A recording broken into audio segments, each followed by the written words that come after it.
ගොඩනැගිලි කොන්ත්‍රාත්කරුවෙකු යටතේ වසර ගණනාවක් සේවය කළ දක්ෂ වඩුවෙක් විශ්‍රාම ගැනීමට තීරණය කළා.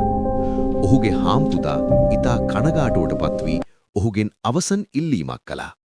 "ඔයා මගෙන් සමුගන්න කලින් මට අන්තිම එක ගෙයක් හදලා දෙන්න" කියලා. වඩුවා අකමැත්තෙන් වුණත් ඒ බාරගත්තා. නමුත් ඔහු එය කළේ කිසිම උනන්දුවකින් නෙවෙයි. ඔහු බාල ලී වර්ග භාවිතා කළා. බිත්ති හරියට නිම කළේ නැහැ. ඊටාම දුර්වල විදිහට ගේ හදලා ඉවර කළා. වැඩ අවසානයේ හාම්පුතා පෙමින ගෙදර යතුරු වඩුවා අතට දී මෙසේ කිව්වා: "මේක ඔබ මට කළ සේවයට මගෙන් ඔබට ලැබෙන තෑග්ගක්. මේ ඔබේම නිවසයි." වඩුවා මහා කම්පනයකටපත් වුණා. ඔහු දැන සිටියා නම් තමා හදන්නේ තමාගේම නිවස කියා. ඔහු එය මීට වඩා කොයිතරම් හොඳට සාදනු ඇද්ද?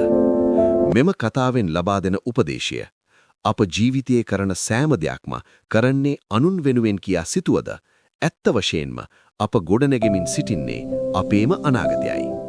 එබැවින් කරන සෑම දෙයක්ම උපරිම කැපවීමෙන් කරන්න.